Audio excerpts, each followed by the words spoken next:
This training. My name is Noel, and today we'll be looking at set. So, what is set in Python? Set is a type of data in Python that is collective but without repetition. It is collective in nature in the sense that it can take more than one value at a time.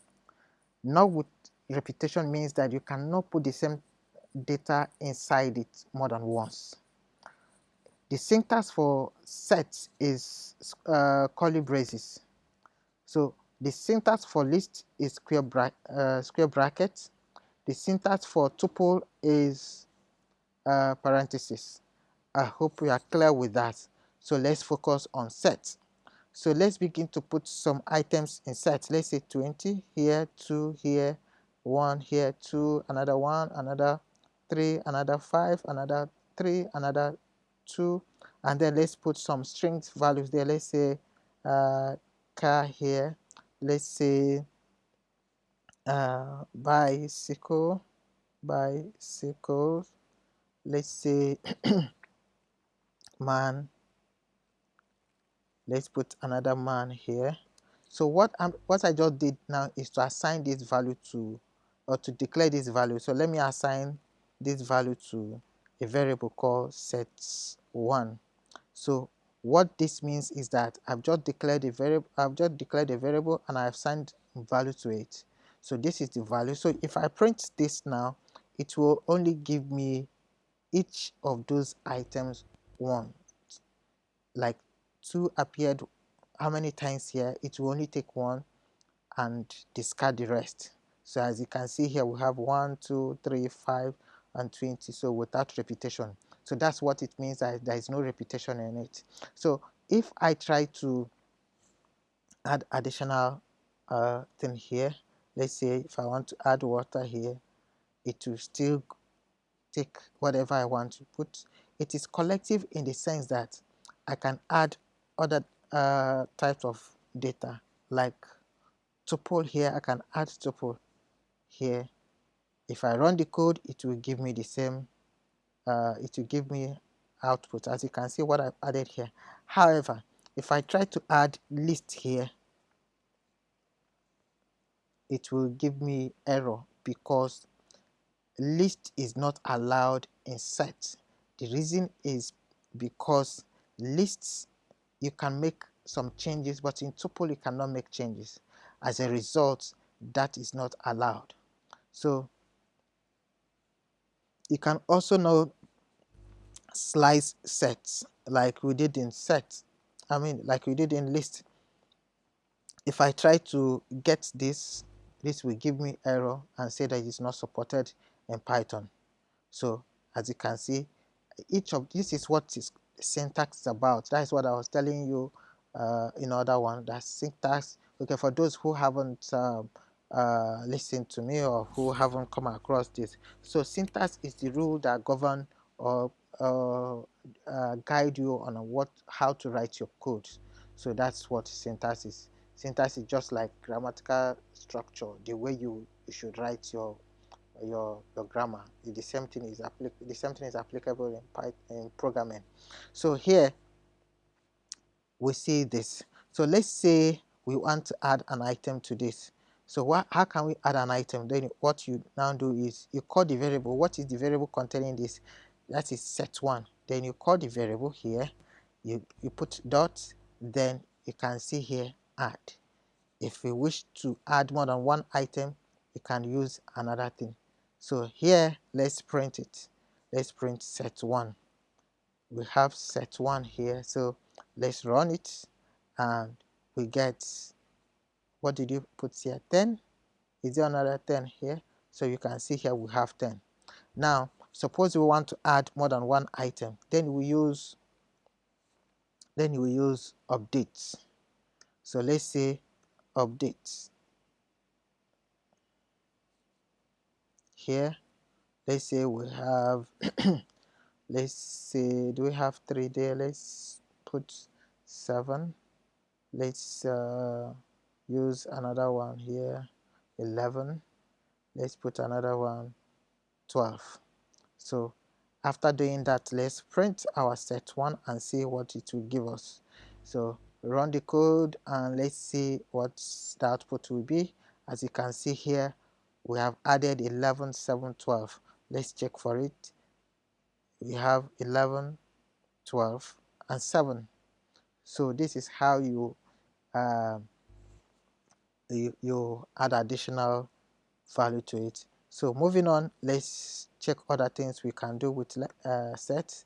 So here, let's say we want to remove an item. If we do not specify an item here, it will randomly remove one. So let's see what it will remove here. Let's print our set1 here. So what pop does is to remove an item. Pop means to remove an item. So if we check here, let's see the one you removed here, probably the last item, because what pop does is to remove the last added item, which is this 356. So okay, but it's not removed. So 356 is not removed here actually, but it removed one. It removed an item. So let's check what it will remove here, since it didn't remove the last one. Then I'll explain why I said pop does what pop removes the last item. So but first of all, let's confirm the one you removed. You have I think it removed one. Yeah, it's one that is removed here. It's removed one that we added here. Where is it? Since we have one here, 2, 3, 5. Okay, so it removed one. It randomly removed one. So however, what pop does, especially in a list, is that it does first in last out. That is, the last item there, that is the last one, the last item added will be the last item to go out if you use pop without specifying it. But in set, it will randomly pick one and remove it, and it removed one. So that's how to remove an item. So moving on, let's make another set 2. Let's call it 3, 4, 5, and let's call another set 3. Let's call it 4, 6, 7, and then let's say union. What does union do? Union is let me use union. Union is to combine the two, so it will take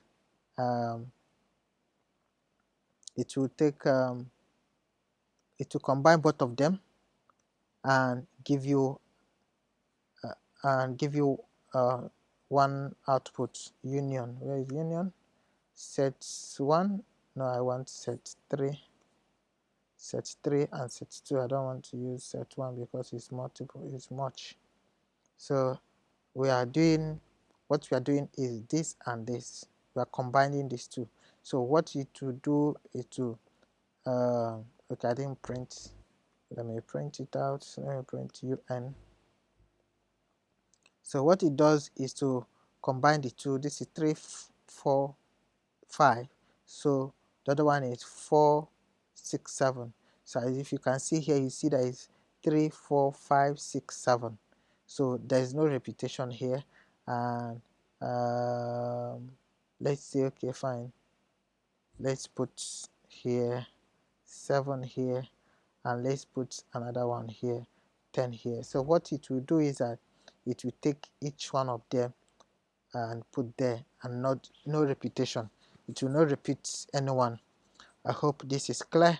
Then if we want to see the difference there, you can say, okay, fine, set 1 minus set 2, or set okay, let's use set 3, set 2 and set 3. So let's say set 2 minus set 1. What this means is I want you to show me the difference between set 1 and set 2. So that's the instruction here. So if I print it now, it will give me the difference between them. what is inside in set 1 but not inside in set 2. So that's what it will give me. As you can see here, we have 3 and we have 5. Here we have 7 and we have 4 here. So both of them appear here. But the difference there, that's what it will show you. You can also use you can also use the method here, difference. You can see here the same thing as I did here, set 2. Oh no, set 3. And then let's print it out. Okay, so if we run the code here, it will give us the same thing. What I did here is the same thing as what I did before. Okay, let's move on. Let's say set 2. What else can we do? Okay, updates, we have seen pop, we have used this, we have this, we have doing that. Symmetric difference. Okay, let's get intersection. What does it do is the common values between both of them, set 2 and set 3. So that's what it does. Let's assign it a variable and print. Okay, so here let's call it s1 and then print. So what is the difference between set 2 and set 3? So the difference there is the common thing they have there is this intersection is what is common between them. So we have here 4 here, there is 4 here, 7, there is 7 here. So other ones will be discarded, it will not regard them. So intersection in mathematics is the same thing as what is happening here. So let's say set 2 again. Let's see what else we can do there. We have used union, we have used pop. Intersection, symmetric difference is now to show what set 2 has that set 3 doesn't have. Let's say we print set 2. Let's print set 2 now.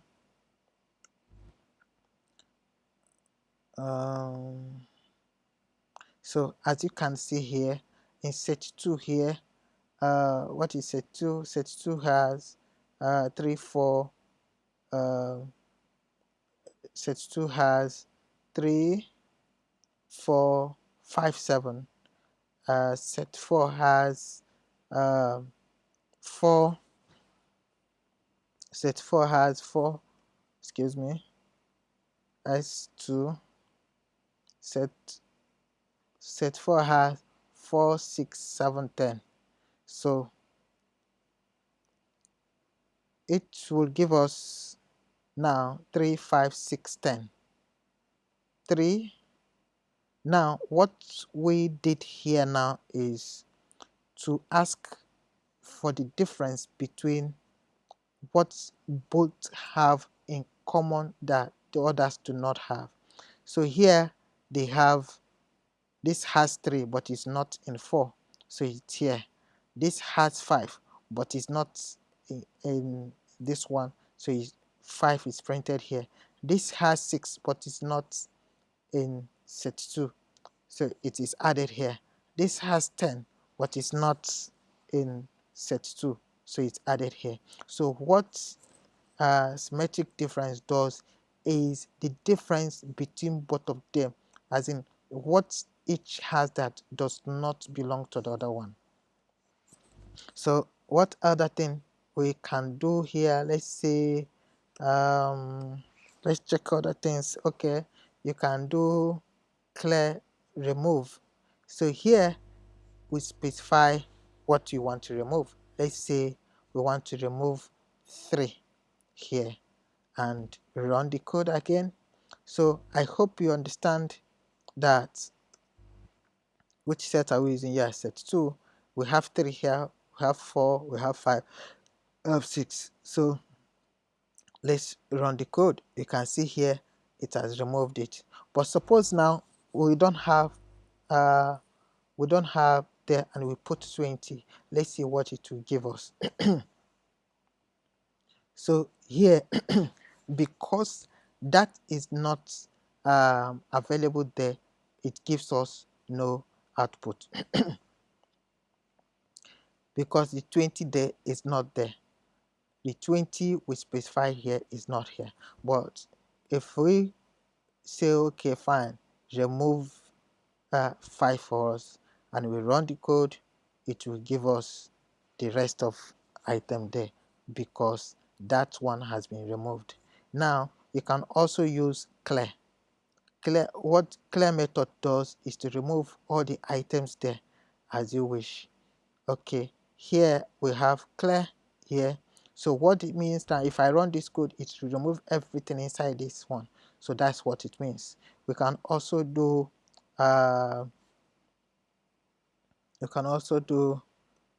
copy. So what does copy do? Copy copies everything. Like, let's say, okay, let me use this. Let me assign it to another variable. Let me call it s4 and print s4. So whatever value, everything that that s2 has is what everything that set1 has is what set4 will then have. So what I'm saying is, give me give me the same thing that give me the same thing that what's it called, that set2 has.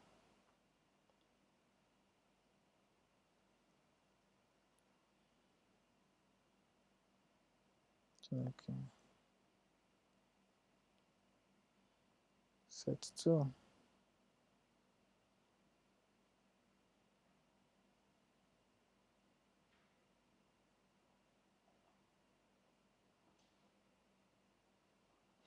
Oh, so sorry, I was wondering what was happening.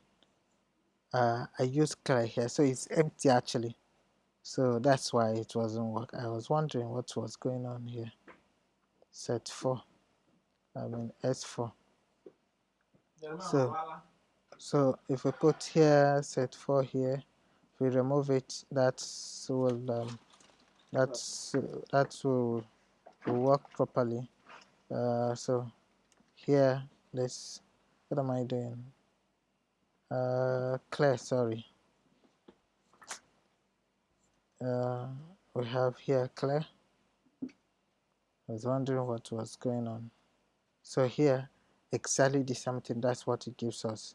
So the mistake here was that I put clear here, and it did not occur to me that I actually put clear. So if you put clear, what means is that here it will remove everything. It will remove everything inside inside the variable that contains that. And if it removes everything, which means it becomes empty.